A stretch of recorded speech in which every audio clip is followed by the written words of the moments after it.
Blue for the two! Blue for the two! If the glove don't fit, you must quit. If the glove don't fit, you must quit. If the glove don't fit, you must quit. Hike! Back when EA was a company that didn't suck and just churn out yearly franchises and have loot boxes and microtransactions out the ass, they actually made some pretty interesting games. And one series that a lot of people remember from the retro days is the Mutant League series. There was a Mutant League series football and a Mutant League series hockey, and these games were awesome. They were very over-the-top, arcadey-like experiences, but still rooted a bit in sports. If you were a fan of football, if you were a fan of hockey, you could get a lot of enjoyment out of these games. But much like anything cool that EA makes, it just went sort of by the wayside, which is weird because I remember this being a pretty popular franchise. A lot of people really like these games. Hell, I believe there was even a cartoon based on these games, so to see these games just disappear was pretty weird. Now, much to my surprise, a spiritual successor came along called Mutant Football League. Yes, not Mutant League Football, Mutant Football League. And I'm going to screw that up a million times in this review. But Mutant Football League, MFL, was announced on Kickstarter as coming to a variety of platforms such as Steam, PS4, and Xbox One. Well, the game finally released on the PS4, and I managed to get a review copy of this game. As a fan of the original game, I was very interested to see how this series has progressed. If they could really capture that initial impression of Mutant League Football and really make it a modern style game, but still keep it fun. So in today's video, we're going to take a look at Mutant Football League for the PS4. I got a review copy of this game, and I've been playing it a good bit. So sit back, relax, and let's talk about Mutant Football League for the PS4. Hey, RGT 85. Hey, Sean. Oh my God, it's Stevie Richards!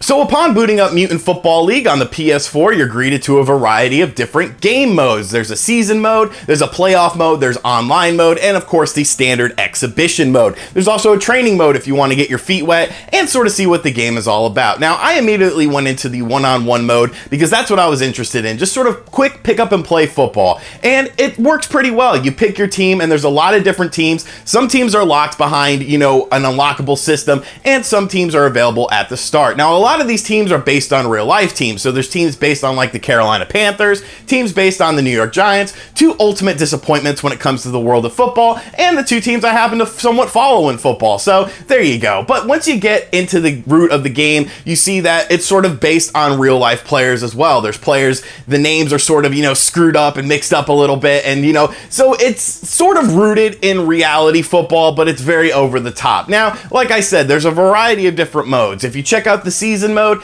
it's pretty basic. You play through a variety of games in a 15 game season, and then you get to the playoffs, and then you get to whatever. The online mode, I do want to mention, I was not able to find anyone to play against. I don't know if there's just not a lot of people playing this game, or if there's something going on with their online servers, but I did try a multitude of times, and I was never able to get into a match. Now, there are also friend matches, but none of my friends have this game yet, so it kind of remains to be seen how the online aspect of the game works. I hope it works well, but unfortunately, I can't really comment on it because I can't find a match. But none of that really matters if the game itself sucks, because if they don't really pick up that sort of Mutant League football style of gameplay in Mutant Football League, hey, I didn't screw it up, then it doesn't really matter. So once you hit the field and, you know, get everything set up, you sort of see how this game is set up. There are lots of pitfalls on the field, and each field has different sorts of pitfalls. So if you play it like the Carolina Panthers, there's like little buzzsaws that go across the field. If you play at different stadiums, there's fire pits and landmines and stuff. Very, very cool stuff. Now, once you get into the game, you start to hear the commentary of the game, and the commentary is very good, but it's very, very adult. And when I say very adult, I mean it's like sort of like early 2000s South Park, like very tongue-in-cheek, very vulgar, and very bad. Now, of course, I love stuff like that, but I could see some people being turned off by that. Thankfully, you can turn that off in the game's options. So if you're sort of put off by stuff like that and unnecessary talk about like boobs and penises and stuff, well, I find it hilarious.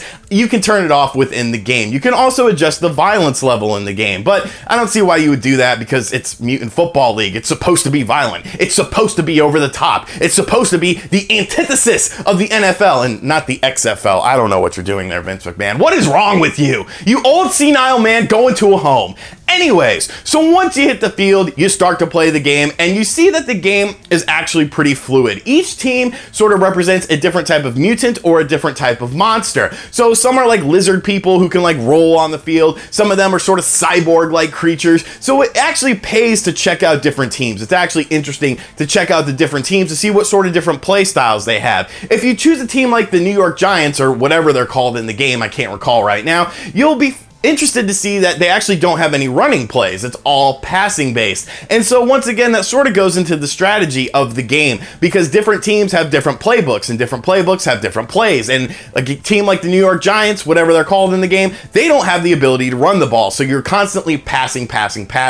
Now, what I like about the game is the presentation. The presentation is actually pretty good. There are some interesting things that happen within the presentation. The fields look very lively. The characters are all animated very well, and it's very solid. I did notice a few things, like some weird weather effects, like it was snowing and then all of a sudden it stopped snowing, but then it started snowing again. And I don't necessarily think that was just because of the weather changing. I think there was something possibly wrong within the game, but for the most part, the graphics all look very nice. Everything runs very smoothly. There's hardly any slowdown, and all the audio is really well done. Although the lines do repeat after a little while, after you play a few games, you'll start to hear some of the same lines over and over again. They still remain pretty funny for the most part, because some of them are just absolutely crazy. Now, once you start getting into the actual meat and potatoes of the game, you start to see that it's sort of rooted in football. I would say that it's a little bit more rooted in football than the original title is, but that's not necessarily a bad thing. You have your playbook, you choose your play, and then you start to play the game.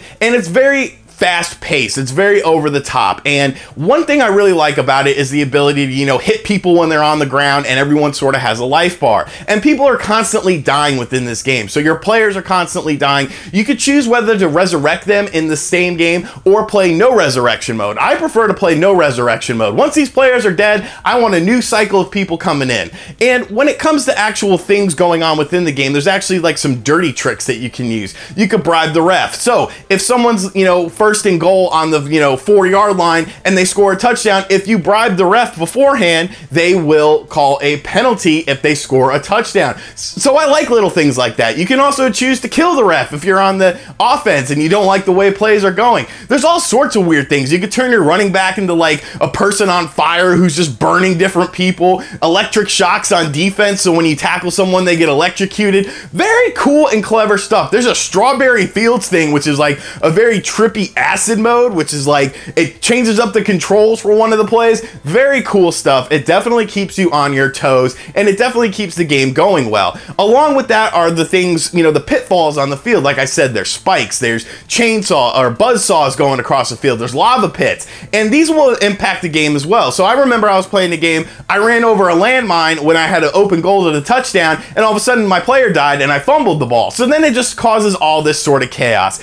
and I like the chaos aspect of the game. At halftime, there's a little cool mode where you can like shoot referees and stuff like that. It's very over the top. It's a very violent game, but that's what the original game was all about. It wasn't about a serious football simulation. It was about simply having fun and playing a football style game with arcade elements and very gory, sort of over the top stuff, sort of like Mortal Kombat. Now, there are a few qualms that I have within the game. Like I said, the online mode did not work for me. So I don't know if that's just because not a lot of people are playing or what the situation is, but that was sort of a bit of a bummer for me because I wanted to check out the online mode and see how it was. I could also see the game getting a bit repetitive after a while. Yes, there is incentive to keep playing to unlock different teams and stuff, but at its fundamentals, the game pretty much remains the same. So it's much better when you're playing with friends, either locally or online if they get it to work well. Season mode kind of drags on a little bit. It's nothing too spectacular. It does keep, stats and whatnot, so that's pretty cool if you're into stats. But once again, if you're playing a game like Mutant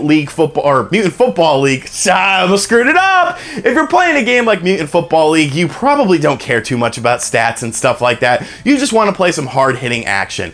In my opinion, Mutant Football League is definitely worth the 20 bucks. I've been having a lot of fun with this game. I will continue having fun with this game. I hope that the online gets sorted out, or maybe more people just start playing online, and maybe some of my friends pick up this game, so I can continue enjoying this game. It's a bit bare bones when it comes to features and, things like season mode and whatnot, but if you're playing this game, I'm sure you're not really interested in a franchise mode. You just want some hard-hitting action and some really fun over-the-top gameplay, and Mutant Football League definitely provides that sort of gameplay experience. I hope that this game is very successful for them so they could do a Mutant Hockey League as well. I would love to see that come back because hockey is another really over-the-top sport that you can really accentuate and really make just crazy. But I've been having a blast with this game. If you like the old school games, you'll definitely like this version of the game as well, and it's definitely worth checking out. So let me know what you think about this game in the comments section down below. If you've picked this up, if this is on your radar, or if you even backed it on Kickstarter, what you think of the final product. And thank you for checking out this video. If you're new here, make sure you subscribe to the channel, make sure you hit that like button, leave me your thoughts in the comments section down below. If you really enjoyed this video, check out all the links in this description box down below. We got social media, Patreon, t-shirts, websites, all sorts of fun stuff,